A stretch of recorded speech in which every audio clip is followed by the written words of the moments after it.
So they talk like that, Oh, we are waiting our turn. Yeah. Okay, I think we can start maybe. We just start with It's only 3:55. yeah. By the time everything happens, when Chrissy can Yeah. start at 4 o'clock. Okay. So, Yeah. Let the others come in. Yeah. Oh, okay, yeah, it's like that. Okay, fine. I'm only hoping my internet yeah, stays on. yeah. Don't worry, you've been made a co-host, so you will be okay. Ah, okay, okay. Then I can get on anytime. Yeah, Okay. right. Okay. Good evening, everyone. Most welcome to the last of the lecture series.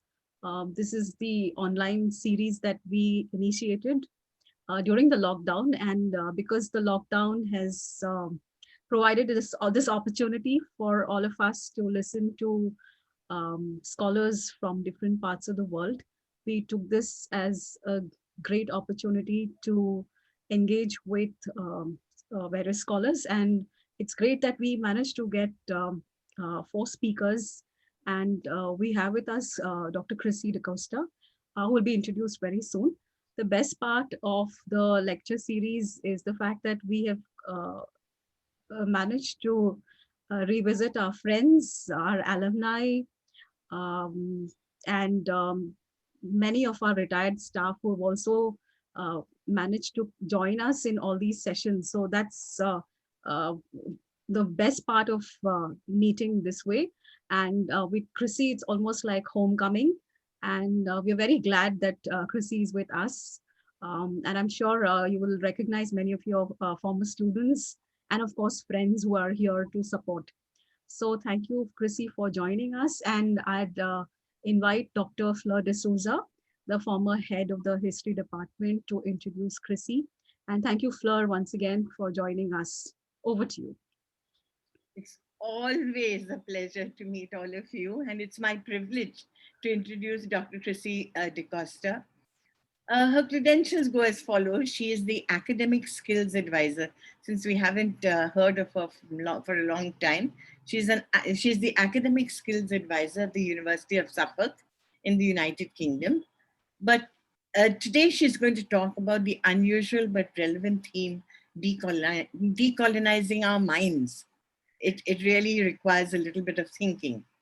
Chrissie has a postgraduate degree in economics and a PhD in applied linguistics. Her thesis explored the language of higher education, policies and practices in the UK. And through this, she gained great insights into how institutional culture and practice affects the attitudes and dispositions of staff, and how it can affect the learning environment and students' academic performances. We all know how involved Chrissie is with the lives of students. She has always taken a great interest in not only their academic, but even their all-round development. She has many years, as we all know, in teaching and research, both in India and in the UK. She firmly believes that all students can thrive with effort, and we have seen this firsthand. All they need is encouragement and support, because all students have the potential to succeed. Let's hear Christine now on her great insights, having crossed continents, into what she thinks on the whole issue of decolonization of our minds. Over to you, Chrissy. Chrissy, I'm sharing your screen, sharing the screen. You can see the PowerPoint, right? Yes. Yeah. Okay, Thank you. just a second. I'll put it on slideshow. Yeah. Just tell me when you want me to shift. Okay. Fine. Yeah. Thank you, everyone, for coming here and for the kind words. Thank you, Dr. Fleur. As Rashmi said, yes, Xavier is my second home as a student, as a staff member there, and I have fond memories of the place and fond memories of all the familiar faces that I'm seeing out here. Dr. Pearl, the head of the English department, Dr. Bobby, Sam, and everyone else, and the students. And I can see the kind of teamwork that happens there. at Xavier. So I'm pleased to be out here. Yes, Rashmi, can we go to the next slide, please? Yeah. So thanks for inviting me. So before talking about the cobwebs in our minds and why I use the phrase cobwebs, I would just like you to look at these labels that I put out here. Have you come across these labels that we use, or some people use to describe people? The labels in blue, I should clarify, are mainly in the United Kingdom. So let me explain. People like Barack Obama or others who share that ancestry are often referred to as African Americans. But do we refer to a George Bush or a Bill Clinton or a Joe Biden as European Americans? By specifying American, African American, are we signifying that the person is not a natural inhabitant and so has to be given a label? If we consider anyone as a natural American, it would have to be the Native Americans, the original inhabitants of the land. But even they are not considered as just Americans, they are given the designation Native Americans. Similarly, I've come across a label being used called Dalit writer or Dalit leader. So in the same way, placing a descriptor in front of the person, like Native American or African American, calling a person Dalit leader, Dalit writer, indicates that the person is not the norm and so has to be categorized into a box. Maybe we should think about, do we consider preface Arundhati Roy with Syrian Christian writer? I have never heard that. So she's considered just a writer. So why do we need a certain preface, prefix, a label before some people? Now in the UK, let's look at the labels in the UK. In the UK, people are referred to as BAME, that is Black, Asian, and minority ethnic. But there isn't a counter label for the white majority or minority ethnic. Similarly, students, the UK, I think quite late in the mid-90s, other countries like the US and India had this kind of widening participation, try to include students from different backgrounds into a higher education. The UK introduced it in the 90s, mid-90s. And they refer to students who come from disadvantaged backgrounds as non-traditional students or widening participation students.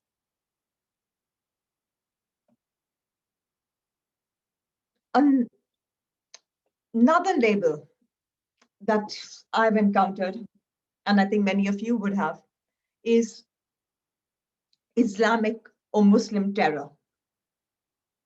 But I've never heard the label used for terrorist acts committed by people from other religions. So for instance, the attacks on the Rohingyas by the Myanmar military and Buddhist monks, slavery and colonization that had religious and academic sanction,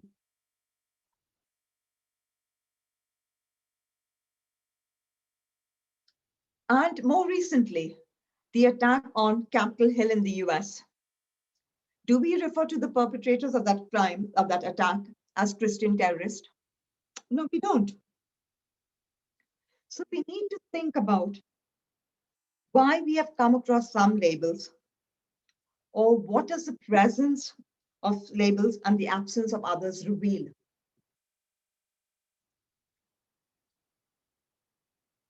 Now, before attempting to answer this, I would like to focus on the last label in blue and introduce a name to you called Mo Farah or Mohammad Farah.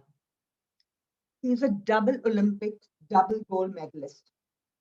And newspapers talking about his success in athletics are very common in the British media. Now, Mo Farah is Black, he's Muslim. So why are these labels not used? while referring to the success of a Black Muslim man. So I think these labels are a sign of the cobwebs in our minds. It shows that we tend to uncritically accept certain ways of thinking. To illustrate with a more current example that many of us will be familiar with, the term social distancing. Almost everyone was using that phrase because of COVID-19. But I think it was the government of Kerala that pointed out that actually it should be called physical distancing because we had to maintain distance from others, a space, but we had to have, in fact, stronger social links. So without thinking too much, we tend to accept certain buzzwords.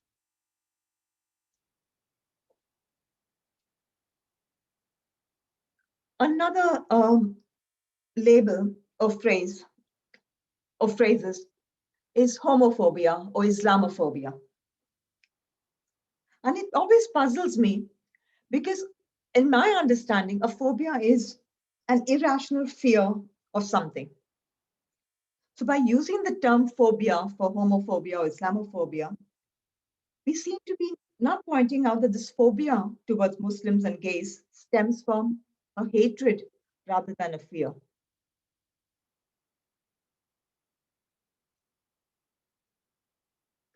So certain phrases or buzzwords gain currency and start circulating. And there is an unthinking or unquestioning acceptance of certain phrases.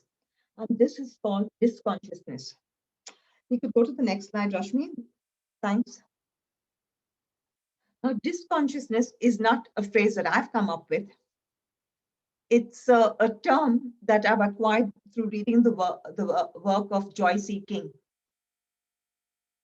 And she says that disconsciousness is an uncritical habit of mind, where we have certain assumptions or certain perceptions about people to justify our own superiority. So disconsciousness is about accepting uncritically a given social order. So this disconsciousness, having read the works of Joyce E. King, I see it as a lack of critical thinking. It's almost equivalent to having cobwebs in our mind, trapped thoughts and ideas. I could just explain the difference why I don't call this unconscious and why I prefer to use the word disconscious. To give an example, many years ago when I was living in Bombay, one day before Good Friday, someone wished me Happy Good Friday. And I said, I had to explain to this person, no, Good Friday is actually a day of mourning. So this person said, oh, I'm sorry, I didn't know about that. So that not knowing, not being aware is unconscious. But if this person had to reply to me, oh, how funny that is.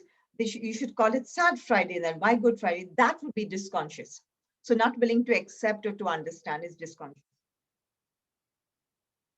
To give another example, I've been a tutor to international PhD students. So I've made many wonderful friends from different parts of the world, from Malaysia, from Algeria, Palestine, Ghana, Rwanda. And my place, our home became kind of like an international guest house. So we would celebrate, people's success at different stages of the PhD. And at one such occasion, there were different people there. There was Algerian, Palestinian. There was also a friend of ours doing a PhD, John, he's an Irish. And I brought out a cake, and this Algerian student asked me, is it halal? And this friend, John, who's Irish, he said, what do you mean? I know halal is only about meat. Halal for cake. So I had to explain that how sometimes in my cakes I put rum. So he said, oh, now I understand. So if John was not willing to accept and he had to say, oh, this is a funny thing, you should eat what you want, that would be disconscious. He was unconscious, he was not aware of halal. So he accepted it. So that's a different thing. So this shows a lack of critical thinking. And I found this very useful definition of what is critical thinking from Linda Elder, who talks about it requires us to be intellectual humility, intellectual civility, so a respect and understanding for different people. So the use of these labels is not unconscious because it seems to indicate a certain mindset and one which is determined to disseminate its viewpoint or perspective. So the use and acceptance of labels is uncritical because we have got used to certain ways of thinking and of viewing ourselves and others. So the cobwebs or disconsciousness means we are not open to learning about and understanding ourselves and others. Now, I also spoke about the downplaying of some labels. So the downplaying of some labels is also a sign of disconsciousness. So the use or non-use of labels is a result of impaired consciousness, which is an inability to see things from perspectives other than our own. It is an unwillingness to learn about and understand people who we consider to be different from us. So it shows a lack of critical thinking. Now, universities are always instructing their students to be critical. Their writing should not be descriptive, it should be critical. So I rely on a conceptual framework that offers a lens to understand the cobwebs or the disconsciousness. And that's why I say we need to decolonize our minds. And the framework comprises disconsciousness and critical thinking, which if we look at these definitions out here, it says that we need to be questioning, we need to challenge what we know. Could we go to the next slide, Rashmi? I found a very useful explanation of what it means to have a critical mind from the works of Dr. Ambedkar, who says that if university education does not allow students to question and think and reason, it's a failure. We should be able to challenge a superficial information and come to a reasoned understanding. I'll just place this out if people can have a look at this and see whether it aligns with what we've been discussing. So we should critically comment, not just accept things without understanding or putting forward our interpretation or understanding. If we go to the next slide, another useful definition of critical thinking comes from the work of bell hooks. And the key points that I got from the work of bell hooks is about not to take superficial information, but to try to deepen our understanding. She also talks about radical openness. So not to get defensive or hostile to views that are different from ours.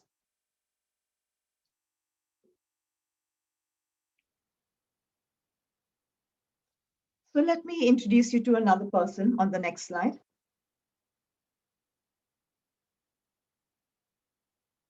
Some of you may recognize this person.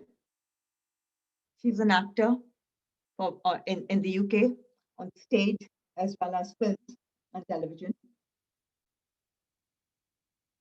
She has been her name is Miriam Margolyes. She acted in the Harry Potter films. She has been highly critical of the UK government and the Prime Minister in particular, calling him incompetent, a clown, a nitwit. And she has expressed her views publicly because I think she writes a column for one of the newspapers.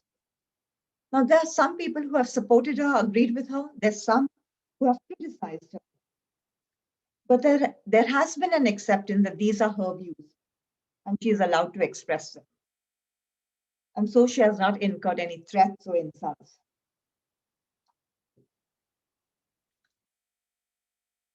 So now I would like to put the conceptual framework of disconsciousness and critical thinking to work, to understand and decolonize our minds or to clear the cobwebs in our minds. So to decolonize, we have to overcome disconsciousness and we have to become critical thinkers. So the first aspect of decolonizing means recognizing and respecting that people are entitled to hold views that are different from us. So some people disagreed with Miriam Margolyes, but there was no clamping down. She wasn't muzzled. To understand, there are 4 elements to decolonizing. So this is the first one, recognizing and respecting the people who have different views. To understand the second one, could I ask you to look at the next slide, please? And to see whether you know any of the names out here. Mary Seacole, Lewis Howard Latimer, Fatima Sheikh. I have to confess that I studied in India and I hadn't heard about Mary Seacole or Lewis Howard Latimer or Fatima Sheikh. But I did learn about Florence Nightingale, who was called the lady with the lamp. I learned about Thomas Edison, who was, we were told he invented the light bulb. Now, Mary Seacole was a contemporary of Florence Nightingale, who played an equally important role during the Crimean War as a nurse. But as a Black woman, she never got the recognition. Lewis Howard Latimer is a Black man who in fact extended and improved on Thomas Edison's invention. He came up with the carbon filament, so the light bulb could last for longer, could shine bright for longer. He never got the recognition we haven't heard. Fatima Sheikh. Fatima Sheikh was a supporter and she worked along with Jyotiba and Savitribai Phule. In fact, she opened her home to them because when they were ostracized and not allowed to run their school, and she allowed them to run her school from her house. And she and Savitribai Phule became teacher educators, went to teacher training. I didn't learn about them in school.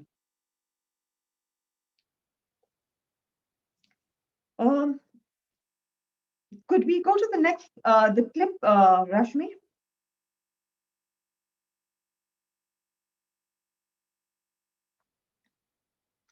If you could listen to this clip.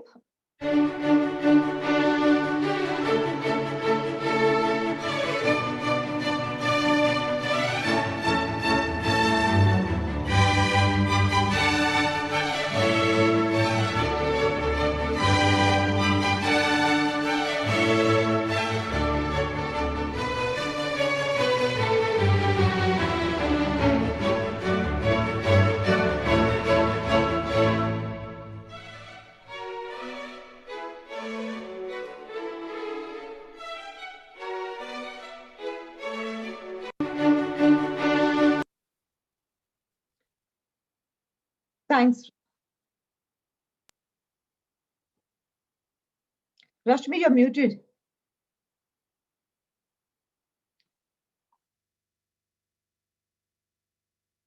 Yes?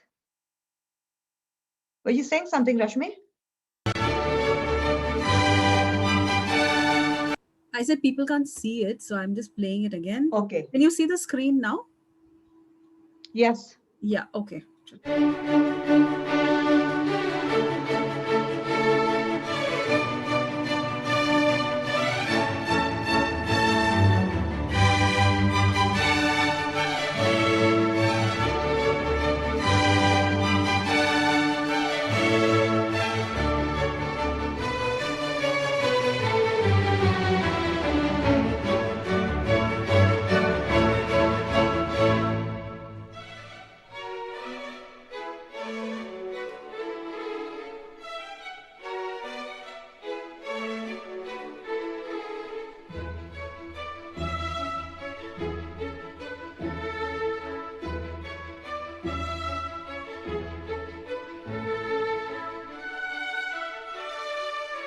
Rashmi, we can stop that there. Yeah, thank you. Welcome. Some of you may have recognized, identified the composer. He's known as the Black Mozart because it was considered that his music, his compositions was similar to Mozart. His name is Joseph Bouillon or Chevalier Georges Sand. But in fact, Mozart borrowed his technique, taking the instrument to the highest register, and then we saw the dramatic, heard the dramatic dip. So in fact, Mozart should be called the white Joseph Bouillon. But because Chevalier Georges Sand or Joseph Bouillon is a black man, a mixed race, he didn't get the recognition that Mozart got. Yes, Mozart is a fantastic musician. He was fantastic. His compositions are wonderful. But Joseph Bouillon was as good, or if not better. But he died in poverty and didn't get any recognition. Could we play the next clip, Rashmi? Yes. If possible? Yes, of course.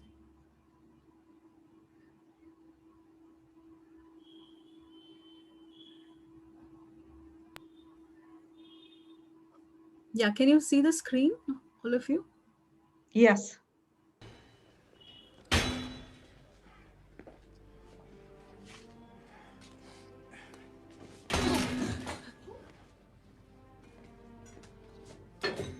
Is this the right place, Chrissie? Yes, yeah.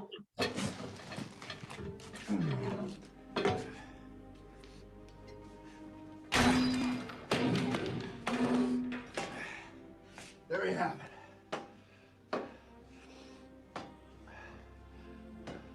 No more colored restrooms. No more white restrooms. Just plain old toilets.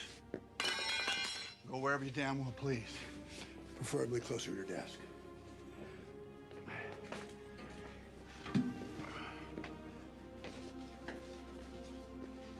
Here at NASA, we all pee the same color. Now, I don't know whether people have seen the film or they like it, but I should confess that I really like the film because it showed Black excellence, that the American space program depended on the brilliant work of a number of Black women who didn't get recognition for years. But the film, what troubled me was that the film depicted a white savior. In reality, I did watch an interview with Katherine Johnson, who I think I read, and I did watch a clip where she was interviewed. Katherine Johnson is the main character on whom the film is based. And she said that the bathroom, the colored bathroom she had to trudge a long way off. So she didn't bother going there. She went to the nearest bathroom where she worked, and that was a white bathroom. So she showed agency. She resisted this discrimination, but the film ignored that. It portrayed this white savior.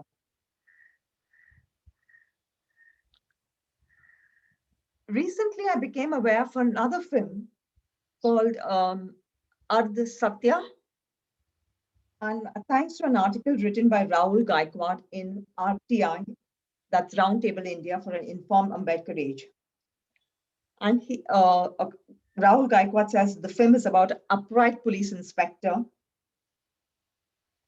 who takes on a slumlord and kind of finishes his whole empire, his fiefdom. But he said and it's based on the real life of an IPS officer from Maharashtra, from a small town called YC Pawar. And Rahul Gaikwad says that actually Pawar is Dalit, but in the film, the character is portrayed to be an upper caste. So kind of a Dalit hero was not acceptable. So they had to put an upper caste as a hero. So the second aspect of decolonizing, which these examples refer to, is that to overcome decolonization, we need to overcome the subjugation of our minds to dominant views and ideas. The misrepresentation or distortion are forms of cobwebs, where some people are portrayed as superior and some as inferior. Or some people are there's an attempt to demonize, diminish, or dismiss the worth of some people.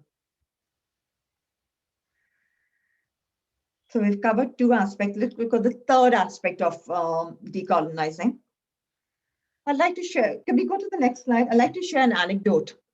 A friend of mine is a medical doctor in the UK, and she was part in a webinar where someone I know who is an academic in Rome, based in Rome, was at the seminar.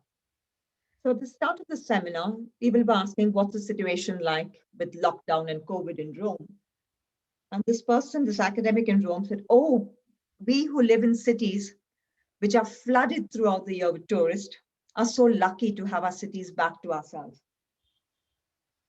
My friend who's in the UK, who's a medical doctor, she was horrified because she said this person is looking at things from his perspective. He's not sensitive to the loss of lives and livelihoods. And I think this picture kind of captures, the searing image captures the pain and suffering that some people experienced. You know, when people had to walk miles.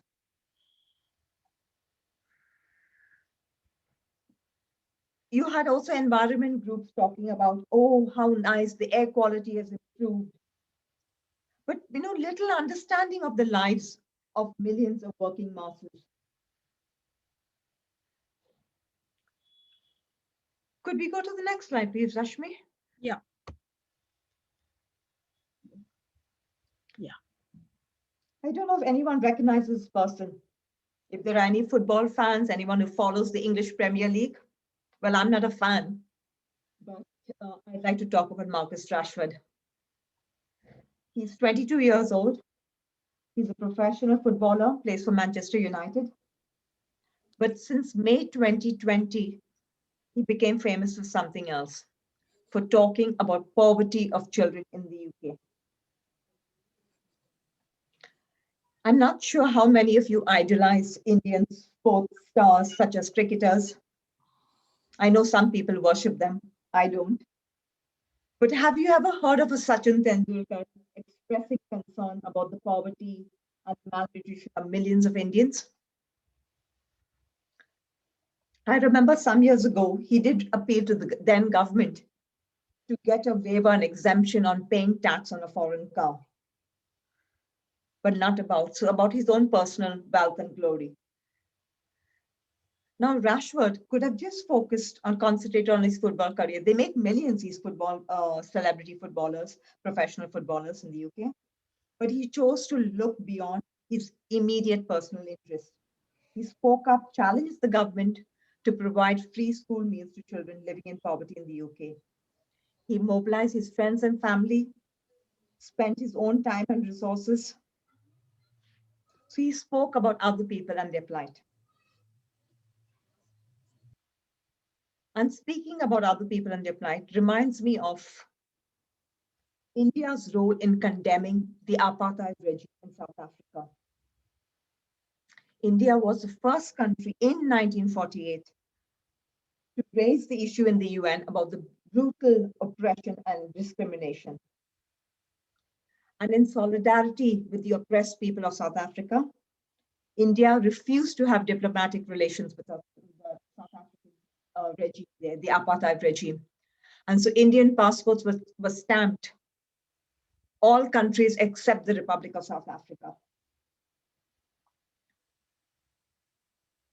So this, I think, illustrates the third element of decolonizing, is to look at things from perspectives other than our own, to look beyond our own limited experiences, to be sensitive towards the oppression and exploitation of others. Yes, the next slide. To look at, understand the fourth element, feature of decolonizing. Look at these statements. These statements have been uttered by people, academic staff in the UK, saying that students who have English as an additional language, so it means their English is not their first language, tend to get lower grades. People, students from Black and minority, BAME as they call them, backgrounds do not read classical literature. Black students do not have a culture of learning. The attainment gap, that is the gap between the performance of the grades of students from different backgrounds. So they say that Black and minority ethnic students tend to get low grades because they have language barriers, they lack confidence, they have poor prior attainment. And international students always come late for lectures. Do these evidence-based, or are these mere assumptions or stereotypes about students, about the academic abilities and the linguistic abilities of some students? Do you think these statements are based on critical thinking? Have you encountered any similar statements about any attributing negative stereotypes to groups? For instance, I've heard when I was, because you have a large section of Northeast students coming to universities in Bombay and Delhi, saying that, oh, these Northeast students are laid back. So just generalizing, there might be 5 students who are laid back, but the entire group is attributed negatively, given the negative stereotypes. You have other labels. Oh, this person is a reservation doctor, means they've gotten through a reserve category. So if you go to the next slide. Yeah. I've also come across the life and experiences of Dr. Payal Kadbi. She faced harsh, cruel injustice and discrimination in an institution of higher education in one of the most cosmopolitan cities in the world, in Bombay. She was faced derogatory insults, taunts, casteist slurs by 3 women doctors, her seniors. When it became unbearable, she took her own life.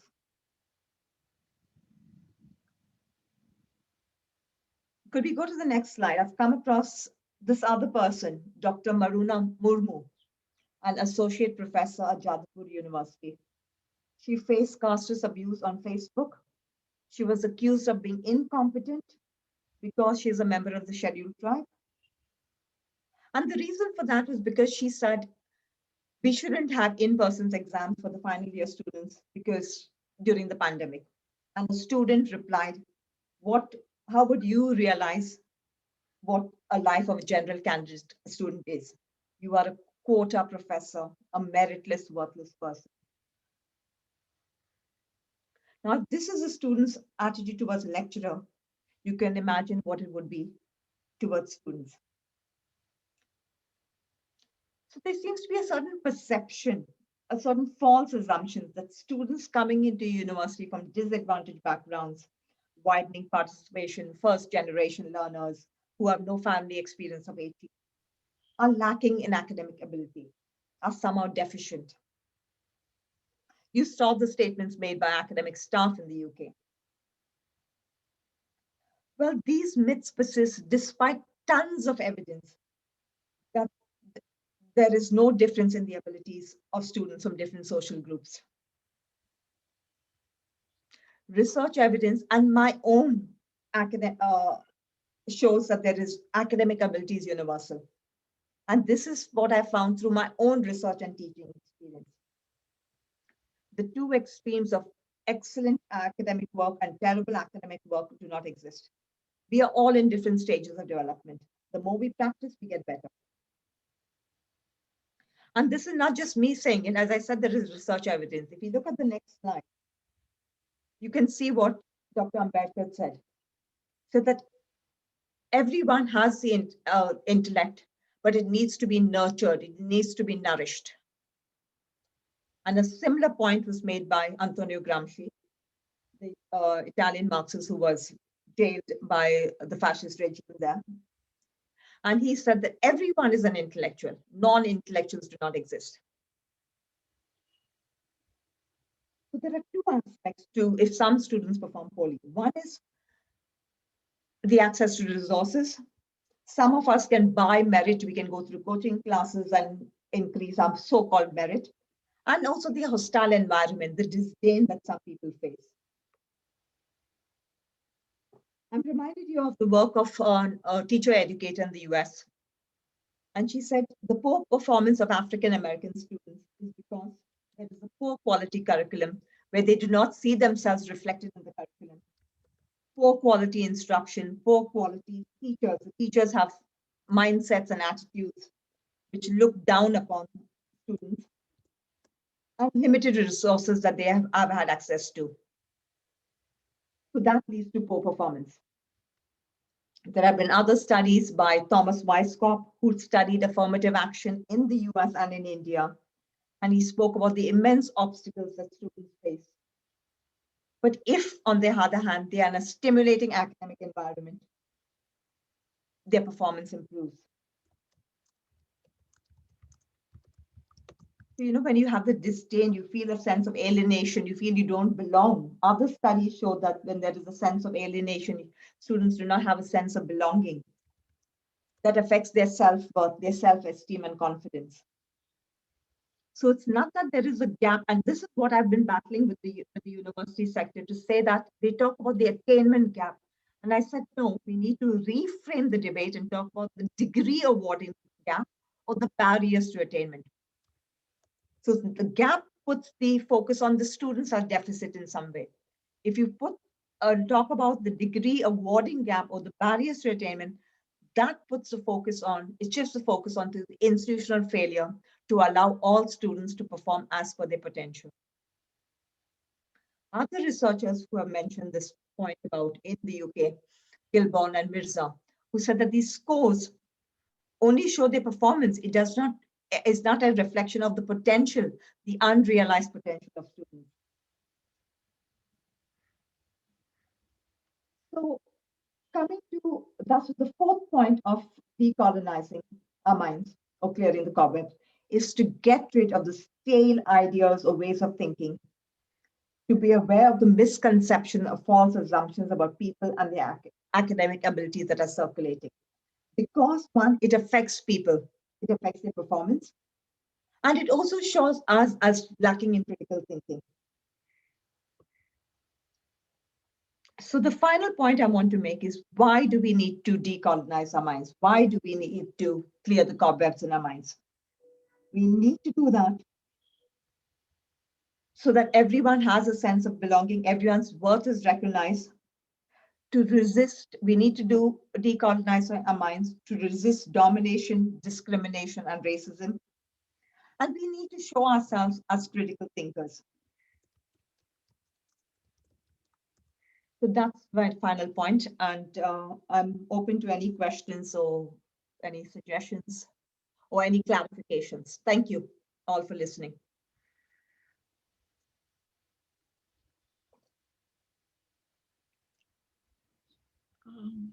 Thank you, Chrissie. There are some questions. Aditi, are you there? Aditi? Yes, ma'am. Yeah, can you please read out the questions? Yeah. So Darpan Medhe asks, how should we start the process of destigmatizing the oppressed classes? Affirmative action certainly not dealing with the stigma. Okay. Yeah, thank you for that, Aditi and Darpan. How do you start with that? Affirmative action ensures that people have access to educational opportunities. So that needs to be done. Affirmative action needs to also take into consideration that we spoke about prior attainment. So if two students from different schools, one going to a private schools, I'll give you an example. Chirag is here. I don't know whether he'll remember, but I used to go to, when I was at Xavier's, I used to take a group of students to the rural areas, be even back to work and with teachers and children teaching English. And I remember Chirag saying, Chirag, sorry, I apologize for putting you on the spot out here. But he was saying that how Marathi was not a language that he was doing well in school. So he decided that for his 10th standard exam, every day he would read one poem or one chapter in Marathi. And then he got 80 plus in the Marathi exam. So he said he would use the same strategy with the children in that remote rural area of Maharashtra that we were working in, and tell the kids, because they were doing poorly in English, and help them to learn and get good marks. And I said, okay, do that. And he said, I will share that strategy. And I said, that's an excellent strategy. Share that with. But at the end of it, ask the kids, what do they do? So after they go to school and they come back, what do they do? Can they sit and have food placed on the table in front of them? Or do they have to go and work in the fields or the forest or do housework, looking after the younger siblings? So what is this merit that we're talking about? The people have the luxury and the opportunity to just concentrate on studies, or do they have other things? Yes, studies are important. The families consider studies important, these kids in the rural areas or a Dalit or Adivasi child. That's why they reach the 10th standard, 12th standard. But they also have to put food on the table. So they have that needs to go on. So they cannot just concentrate on their studies. So affirmative action is necessary, but we need to change our mindsets that we cannot say, oh, this person has got 90%, is what a brilliant person. The person who's got 60% or 70% or 80% is also brilliant, but has not had the opportunity to focus solely on their studies. Yeah, does that answer the question? Yes, yes, it definitely does. The next question is by Merrick Pereira. What's the difference between racism and apartheid? Okay. Apartheid was a regime. Racism is someone, okay, if someone calls someone the N-word, or someone says black students do not have a culture of learning, that is racism. Um, Apartheid was actually a system, a form of government. It was government sanctioned discrimination. So there were different opportunities and access for the blacks and for the white South Africans. So that was a form of government. It was a regime. So racism, yes, apartheid is racism, but it has the official sanction. Okay. The next question is by Trevin.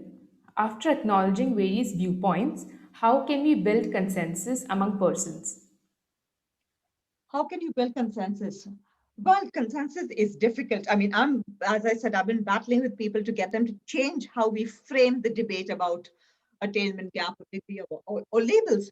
The BAME label. And I said, that's a disgusting label. Why don't we have a label WFB? So to get consensus, some people have been accepting it now. So getting consensus is not easy. There is no ready reckoner that you can say this is a strategy to follow. It's by engaging in the conversations, by making people understand. So this is what I'd be willing to say that, oh, fine, sometimes some people, like I'll give you the example, global majority. There's a Professor Gus John who uses the word global majority rather than BAME. And I found that a very good word, but not everyone's willing to accept that word. So we need to be an open mind. But I would say that engage in the conversation, and that's why learn and understand. That would be the key things. It takes time to get people to come down to your position, but you don't have to be kind of defensive about your position.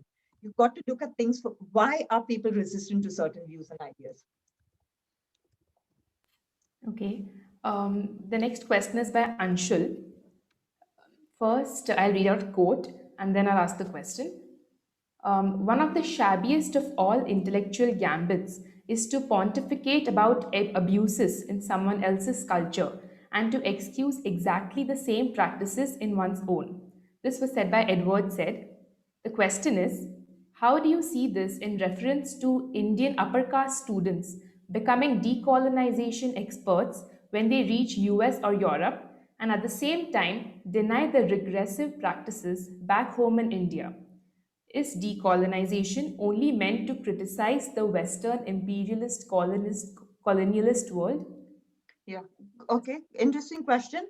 Yes, that's what Edward Said said, and that's apt that the Black Lives Matter movement, that has been, there are people, celebrities who said, endorsed it and said, yes, we stand with Black lives, but just totally ignoring what's happening in your own places. So the discrimination, the casteist discrimination, abuses. Dr. Payal Tadvi, I mean, a young life, and she had to kill herself. So she was killed. She took her own life, but she was killed. That how there was a rallying, a movement with the death of George Floyd. Where's the rallying movement about Dr. Payal Tadvi? And I criticize myself as well. When George Floyd was, I wrote to all my Black students in that I had their emails, and I wrote to them, I hope you're okay, because it spiraled into the UK. The media was talking about it, politicians, and I said, criticizing the movement, saying in COVID they're protesting. So I wrote to the Black students and I said, I hope you're okay, and I said, when Dr. Payal Tadbi's thing happened, where did I reach out to anyone in India asking, are you okay? Because studies have shown that students face the disdain of, calling them reservation doctors, calling them quota professors. We saw of a lecturer being called that. So where's that? So yes, we need to, put our own house in order, certainly. And yes, there are people who are now in the US and stuff who still, and in fact in the UK, who still practice caste discrimination. They try to find out from the surname of the person what the caste of the person is. So yes, we need to, decolonizing means clearing the cobweb. That's why I prefer the word clearing the cobweb, because then it's not just about the imperialist colonization or decolonization, but the cobweb, the stale, outdated ideas in our heads. Okay. The next question is by Shruti. She asks, what do you think in our country, is our country stopping us from developing as humanity? Oh, your country stopping you.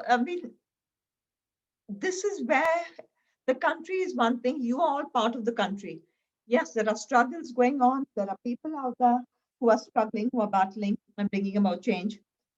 But, and I gave the example of 1948, India was the first country to raise it about apartheid South Africa. See, you are all part of, we are all part of the country. We can make change. Yes, there are certain limits because you can have being clamped down, but that doesn't mean that we should stop and we should be silenced. So I just don't understand, is the country that you are the country, you can use different platforms. We saw that the farmers, we had celebrities, pop stars, and the climate activist Greta Thunberg and stuff, So your message can reach far and wide. We saw with the Narmada movement how the message reached far and wide. The international community came on board. So that's what you've got to do. You can't just sit in your little corner of the world and try to change things. You need to reach out, make connections with people with other struggles, maybe. So I wouldn't say that blaming the country only, because we all have responsibility as well as citizens of a country. Okay, ma'am. I think those are the only questions we have. We'll move on to the next leg of the session. Okay. Oh, just a second. I just received one question from Deepthi. The question is, there are still discriminations prevailing based on how different someone looks, where he or she is from, how someone performs, his or her body gestures, how someone speaks. For nearly everything, we get judged. So, do you think this nature of human is because of the fact that humans are very thrilled to divide right from their evolution? Okay, evolution, let's talk about that. We talk about race, the black race, the white race. If you go back to the roots of evolutionists of biology, we check our genetic material, we are the same race. There's no difference. This was a construction by academia, and this is what Western academia that created the distinctions between people. Yes, we look at, and in India, we have it more. So we look at someone who's from Gujarat and someone from a South Indian, someone's a Goan. I used to be called a Pangwala because of my Goan background. And we call that sometimes in jest, sometimes it's derogatory. Uh, so we look at difference, but we need to accept that people are different, but they're not deficient. So we might be different. We might have different gestures, different style of dressing, different food that we eat. But that's so what? Why not? The diversity and difference, it should actually enrich us. So broaden our understanding. But we tend to look at it with difference means there's a hierarchy of superior and inferior. There shouldn't be. We are all equal. We should look at that. Even despite our differences. We may speak different languages, different cultures, different religions. Yeah. Okay. The next question is by Insia. What is India's future with regards to the education system followed presently? Well, looking at it as if a system is at fault, what is the system? The system is all of us. So if the education system is faulty, and as I said, I didn't learn about Mary Seacole or Harvard Latimer or Fatima Sheikh, so I can blame my education system. But then, and today we have access to books, we have e-resources, we can do our own learning. So we can start our own questioning. And we can look at what Ambedkar said. Um, Before I go to Ambedkar, someone once asked Albert Einstein, what is the true purpose of university education? We can get knowledge from books. And he said the true purpose is to train the mind to think.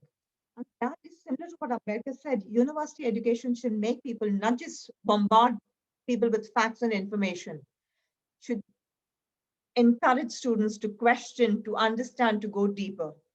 So saying the system is such, but you can do it and you can change the system by questioning, by having debates, formal, informal debates or discussions. It's not easy. I'm not saying it's easy. It's easy to talk, but it is hard work. Okay. The next question is by Dr. Fleur. How can institutions be more proactive in decolonizing the mind?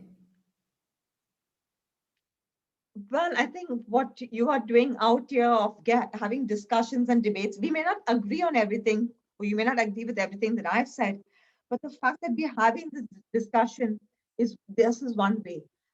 Encouraging students to take part, as Rashmi has gone, getting a team of students engaged in organization of the events is kind of broadening the horizons or the mindset or opening up the mind to other opportunities and discussions.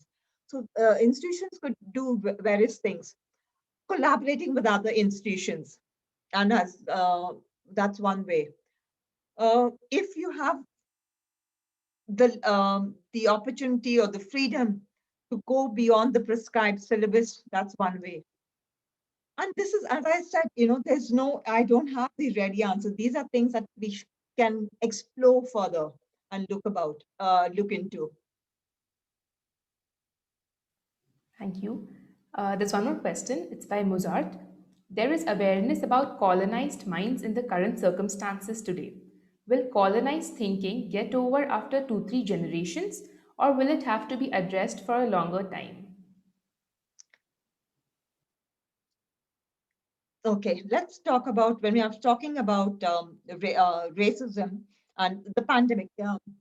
Universities, I've been teaching now from last Feb online. So I'm sitting on my desk, my dining table, with my laptop there, and I've been teaching.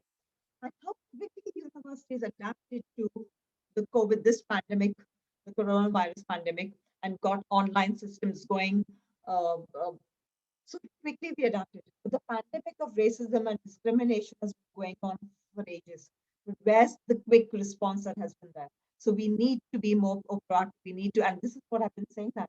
So why has racism thrived and flourished for generations, for centuries? Because there are some people who benefit from the system, some don't. So we need to make sure that, and there are lots of debates happening right now, but this is the point, we need to move beyond just a talking shop and just talking about it to actually doing. So we need to make sure that students who are facing discrimination or disadvantage, uh, other students who on staff who perpetuate these kind of myths or assumptions or hold these cobwebs in their heads are educated and learn. So this is what the other about institution, about trainings for staff to understand, to coming back to Fleur's question, that we could do, that we understand the staff and students, not just students, but the staff should, and this is what training that I'm trying to roll out now. I've just had one session so far with them all lined up with the staff to clear the cobwebs in our heads. Okay. The next question is by Sarina. Where does one draw the line between certain words being used for jest and as derogatory terms? Does such a form of sensitivity threaten freedom of speech in any way? Um, Well, I think you've got to be mindful of who is there. There is a power hierarchy. Okay, there is the labels are with there's always a language, and the way we use language, there is power attached to that.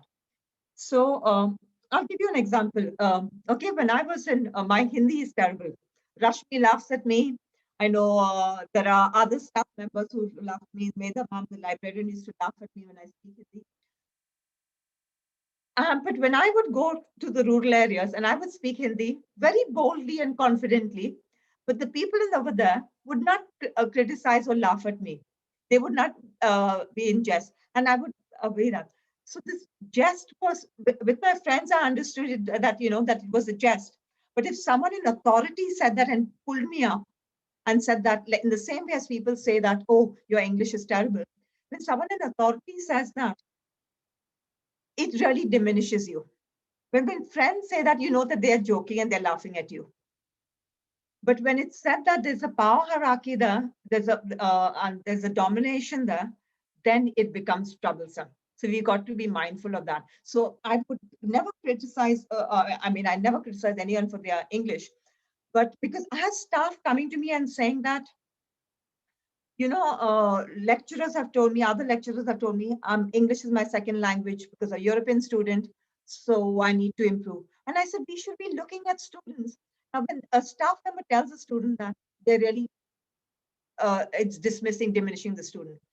I said, we need to say that the student who has English as a second language is in fact talented and gifted. That person is, how intelligent that person is. They can speak in more than one language. So there's a power hierarchy. So then we need to say who is the position of the people in the interaction. So that's where the jest becomes acceptable and where it becomes derogatory. Okay, that's all. Thank you for properly responding to our questions. We'll now move on to the next leg of the session. Thank you.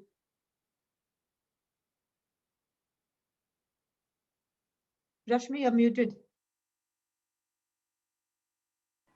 Annie, can you hear me? Yes, ma'am. Yeah. So Uh, I'd like to invite Annie to propose a vote of thanks. Annie is from SYBA. Yeah. Good evening to one and all. I feel honored and privileged to have the opportunity to offer the vote of thanks as we come to the end of the lecture series organized by the Council for International Programs, St. Xavier's College, Mumbai. On behalf of the organizing committee, I wish to express my sincere gratitude to the management of the college, our rector, Dr. Father Keith D'Souza, our principal, Dr. Rajendra Shinde, for the unstinting support they extend to all our ventures. Our thanks are due to our vice principals, Vice Principal for Academics, Dr. Karuna Gokar, Vice Principal for Arts, Dr. Annapurna, and Vice Principal for Sciences, Dr. Rishikesh Samant. I wish to extend my generous thanks to our esteemed speaker for the day, Professor Chrissie Da Costa, for sharing with us her immensely valuable thoughts. We are indebted to you for the precious insight you've given us. You have opened our eyes to the very essential difference between our unconscious and disconscious labeling of all around us. You've encouraged us to challenge the world around us as well as the world within us, to unlearn the deep rooted biases, to be sensitive to people who have experiences starkly different from our own, to strive to decolonize our minds and to clear those cobwebs. We thank you very much that you gave us this time and look forward to our continued association with you. Grateful thanks to the professors, faculty in charge of the CIP, and our student volunteers whose efforts and dedication were essential in ensuring the success of this lecture series. Lastly, we are extremely grateful to our participants on Zoom as well as YouTube. Thank you for your enthusiastic response. We hope to see you and many more of you in all our future lectures. Thank you. Thank you all. Thank you, Chrissy, and thank you all. The feedback form has been posted in the chat box. Please fill up the feedback form. Thanks, Rashmi, and Thank thanks to you. all your team and to everyone who participated. Yeah, It was thank you all good. there are many people who are here. If you want to chat with Chrissie, I mean, you want to switch on your videos and talk, please carry on, and we have time, I think. I wanted to ask one thing I forgot to mention. If anyone knows what is Sagar Mata, Sagar Mata? Mata or Chokalungum, No. Mount Everest. Oh, The name was given by an English geographer to Mount Everest. The Nepalese call it Sagar Mata, and the Tibetans call it Chokalungum or something. Yeah. But we all call it Mount Everest. oh. Hi, Chrissy. Hello, Meda. Yeah. I knew Hello. Sagarmatha, but I didn't catch the pronunciation. Yeah, but I I knew got the Sagarmatha was pronunciation. Mount Everest. See, I knew Meda would know that. Meda, Meda used to laugh at me and make fun of my Marathi. Are you any better now? Now, my tutor is not there, so far away. Yeah. Oh. You see, that was really interesting, especially when you brought up this whole idea to barriers of attainment, you know. We as a faculty sometimes tend to overlook that.